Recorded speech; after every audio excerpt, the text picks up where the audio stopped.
ya gari yake. Giwa tana da nama jikin tawaza ya sassage. Ni dai gare ki na mi kauya na ba ni fargaba.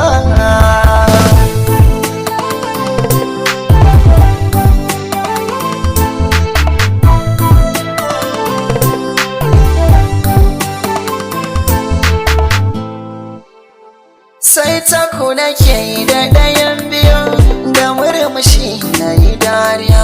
Idan na zo gidan ku an jima ki fesa turare ki ci kwalliya. Mata da yawa suna ta godiya kin ba su aran ba ta zariya.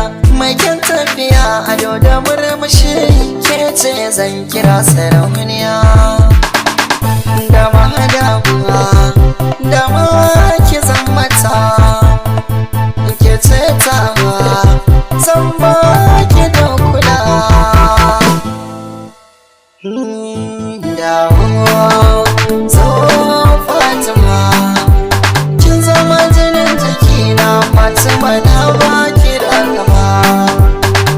Dogo Fatiya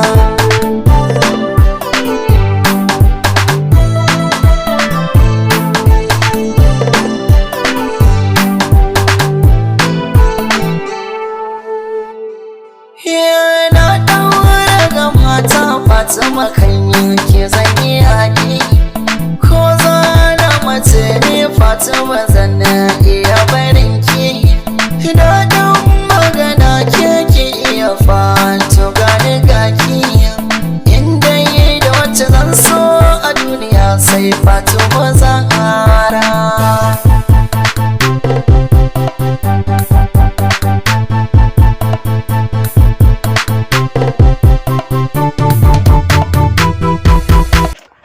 AUTA MG Boy shahararren fitaccen mawaƙi ne wanda yanzu haka yake cikin ganiyarsa. AUTA MG Boy fitaccen shahararren mawaƙi ne wanda ya kai a nuna shi ɗan yatsa. AUTA MG Boy yana cikin mawaƙa na gaba-gaba wanda suke lokaci a halin yanzu. Idan kuka yi duba da irin jajircewar da wannan mawaƙi yake ya fitar da sababbin waƙoƙi, lallai wannan mawaƙi yana cikin mawaƙa wanda suke saurin da fitar da sababbin waƙoƙi a nan take. Idan kuka yi duba da kokarin da wannan mawaƙi yake yi, lalle wannan mawaƙi ya cancanci a jinjina mai, ya cancanci a dangwala mai domin irin jajircewar da yake yi. Lalle wannan mawaƙi yana cikin mawaƙan da idan ana maganar mawaƙa na Hausa dole za a fara kawo sunansu. Lalle AUTA MG Boy yana kokari wurin ganin cewa ya kawo sabbin abubuwa.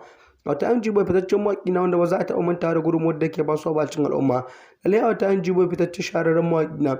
Idan kuka yi duba da lambar karama da wannan mawaƙi ya samu a kwana-kwanan nan, lalle lambar karama da wannan mawaƙi ya samu a kwana-kwanan nan ya cancanci wannan lambar karama.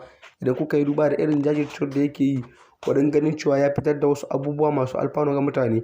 Lalle AUTA MG Boy waƙoƙi ne suna cikin waƙoƙi na mawaƙa waɗanda ya kamata a sa su a sahun gaba. Lalle wannan mawaƙi ya cancanci a jinjina mai, ya cancanci a karrama shi. Idan kuka yi duba da irin ƙoƙarin da yake yi, lalle wannan mawaƙi yana ƙoƙari wurin ganin cewa ya fitar da waƙoƙi masu daɗi, masu sa farin ciki da nishaɗi. Haka ne yake sa masoyansa suke sake ƙara ƙaguwa domin jiran ya fitar da sababbin waƙoƙi. Lalle AUTA MG Boy yana cikin mawaƙa waɗanda da sun fitar da waƙoƙi a nan take kake ganin an yi rubutu wurin sauraron waɗannan waƙoƙi domin an san irin nishaɗi da farin ciki da daɗi da waɗannan waƙoƙi nasa suke ɗauke da su. Lalle wannan mawaƙi a kwana-kwanan nan ma ya samu wata lambar karamawa, wadda wannan lambar karama lalle wannan mawaƙi ya cancanci wannan lambar karamawa. Idan kuka yi duba da waɗansu bidiyo cap da ya fi so a kwana-kwanan nan,